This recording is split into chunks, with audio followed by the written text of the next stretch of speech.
मित्रों तो बेलियो अस्सलाम वालेकुम ते सुबह बखैर ते बारिश एक बारी तो हो गई है टका के तसल्ली दी मगर हबस जड़ा ना वो जान नहीं छड़ रहा क्योंकि सौन भादों का आ गया चस ते ए इधर एक बंदा इन्हें रोज दुध साडा खराब करना अल्लाह इनू चेके बुरिया चेके असी तो पहले ओदे हुणे नहीं खराब हुंदा अज नहीं हुंदा असी तुहाडे सामने ਇਹ ਗੱਲਾਂ ਛੱਡ ਦਿਓ ਕੰਮ ਕਰੋ ਕੰਮ ਨੀਅਤ ਨਾਲ हम पिछलियां गल्लां पोलसू ਇਹ ਜੀ ਸਾਡੀ ਸਿਜੜੀ ਹੈ ਨੀਅਤ ਨਾਲ ਹੀ ਕਰਨੇ ਪਏ ਤੁਸੀਂ ਨਹੀਂ ਨੀਅਤ ਨਾਲ ਕਰਦੇ ਪਏ ਅਸੀਂ ਬੜਾ ਨੀਅਤ ਨਾਲ ਕਰਦੇ ਨੀਅਤ ਦੇ ਖੋਟੇ ਹੋ ਤੁਸੀਂ ਅਸੀਂ ਨਹੀਂ ਖੋਟੇ ਬਗੈਰ ਦੱਸ ਅਸੀਂ ਜਿਹੜੇ ਖੋਟੇ ਜਿਹੜੇ ਗੁੱਜਰ ਹੁੰਦੇ ਨੇ ਨਾ ਪਾਣੀ ਪਾਉਣ ਤੋਂ ਬਗੈਰ ਦੁੱਧ ਨਹੀਂ ਵੇਚਦੇ ਤੁਸੀਂ ਕਿਵੇਂ ਵੇਚਦੇ ਅਸੀਂ ਕਰੀਮ ਕੱਢ ਕੇ ਵੇਚਦੇ ਆ ਕਿਵੇਂ ਵੇਚਦੇ ਇਹ ਮੈਂ ਗੱਲ ਸੱਚੀ ਕਹਿੰਦੇ ਗੁੱਜਰਾਂ ਨੂੰ ਮਾਫਕ ਹੀ ਨਹੀਂ ਹੁੰਦਾ ਅੱਲਾ ਅੱਲਾ ਰਾਸ ਹੀ ਨਹੀਂ ਹੁੰਦਾ ਉਹਨਾਂ ਨੂੰ ਜਿੰਨੀ ਦੇਰ ਪਾਣੀ ਨਾ ਪਾਣ ਜਿਹੜੀ ਆ ਮੈਂ ਅੱਜ ਗਰਮ ਨਹੀਂ ਫੁੱਲ ਹੋਇਆ ਤੇ ਠੀਕ ਆ ਹੋਣ ਦਿਓ ਹੋਣ ਦਿਓ ਆ ਤੇ ਵੇਖੋ ਤੁਸੀਂ ਹੋਣ ਦਿਓ ਰੰਗ ਵੇਖੋ ਹੋਣ ਦਿਓ ਆਦਾ ਤੇ ਪੋਲਾ ਜਾਂ ਸੇਕਾ ਲੱਗਦਾ ਉਹ ਹੋਣ ਦਿਓ ਅੱਲਾ ਵਾਲੇ ਹੋਣ ਦਿਓ ਝੱਗ ਛੱਡਣ ਲੱਗੇ ਮੈਂ ਵੀਡੀਓ ਬੰਦ ਕਰਨਾ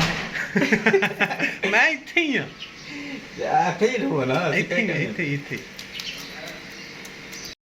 ਲੋ ਜੀ ਅੱਜ ਸਵੇਰ ਪ੍ਰੈਸ ਦੇ ਉੱਪਰ ਲੋਡਿੰਗ ਹੋ ਰਹੀ ਆ ਸਟicker ਵਗੈਰਾ ਜਿਹੜੇ ਨਾ ਉਹ ਜਾ ਰਹੇ ਨੇ ਪੈਕਿੰਗ ਤੇ ਬਾਕੀ ਜਿਹੜਾ ਨਾ ਅਸੀਂ ਆਏ ਸੀਗੇ ਇਹ ਸਰਕਾਰ ਨੂੰ ਮਿਲਣ ਅਬੂ ਬਕਰ ਦੁੱਧ ਦੇਣ ਆਇਆ ਸੀਗਾ ਤੇ ਇਹਨਾਂ ਦੇ ਮੱਥੇ ਸਾਨੂੰ ਲੱਗਣਾ ਪੈ ਗਿਆ ਅੱਲਾਹ ਤਾਲਾ ਉਹ ਹੈਲੋ ਉਹ ਬੰਦਾ ਕਹਿੰਦਾ ਨਾ ਕਿ ਪੁਲਿਸ ਵਾਲਿਆਂ ਕੋ ਤਾਂ ਡਾਕਟਰਾਂ ਕੋ ਅੱਲਾ ਬਚਾਏ ਉਧਰ ਐਵੇਂ ਚੜੀ ਜਾਂਦੇ ਤਾਂ ਨੂੰ ਫਿਰ ਮੇਰੇ ਪਿੱਛੇ ਮੈਂ ਤੁਹਾਨੂੰ ਕਹਿੰਦਾ ਆਇਆ ਵੀ ਚਲੀ ਚੱਲ ਜਾਣਾ ਹੋ ਜਾਣਾ ਫਿਰ वो बैगे ने चाह पीने को ले जी आज ऑफिस के लिए टाइल पसंद करने के लिए आए हैं और फैज़ान साहब ने की है जी पसंद टाइल किधर गई है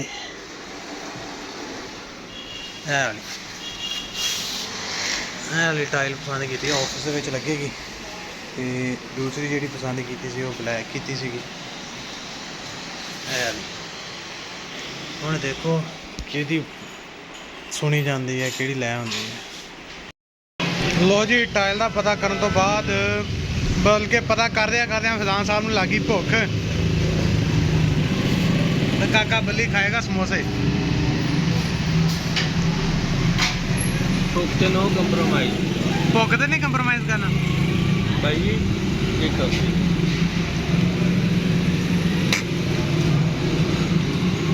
ਭਾਈ ਨੇ ਇੱਕ ਬੋਤਲ ਆਈ ਭਾਈ ਨੇ ਦੋ ਲੈਣੀਆਂ ਇਹ ਕਾਕਾ ਯਹੂਦੀਆਂ ਦੀ ਆ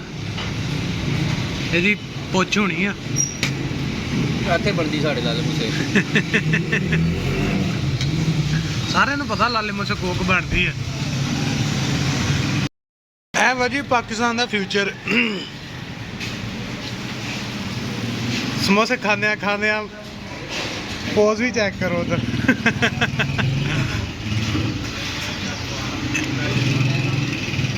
ਇਹਨੂੰ ਕਹਿੰਦੇ ਆ ਓਪਨ ਬ੍ਰੇਨ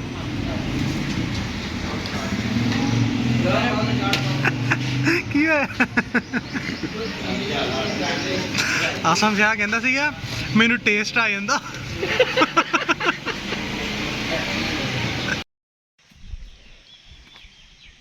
ਚਾਚਾ ਜੀ ਤੁਸੀਂ ਆਏ ਹੋ ਤਾਂ ਗਾਈ ਬੋਲੀ ਆ ਮੈਨੂੰ ਬਹੁਤ ਦਿਹਾੜੇ ਹੋ ਗਏ ਤੁਹਾਨੂੰ ਦੇਖਿਆ ਨਹੀਂ ਇੱਥੇ ਮੈਂ ਪੁੱਤਰ ਆਉਂਦਾ ਰਿਹਾ ਮੈਂ ਬਿਮਾਰ ਆ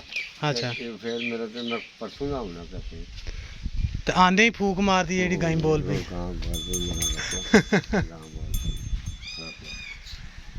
ਹਾਜੀ ਸਾਹਿਬ ਚਾਚੇ ਹੁਣਾਂ ਨੇ ਕੋਈ ਫੂਕ ਮਾਰੀ ਜਿਹੜੀ ਤੁਹਾਡੀ ਗਾਈ ਬੋਲ ਪਈ ਆਂਦੇ ਚਲੋ ਡਾਕਟਰ ਜੀ ਮਕਾਓ ਚਲੋ ਰੱਖ ਰਹੇ ਆ ਟੀਕਾ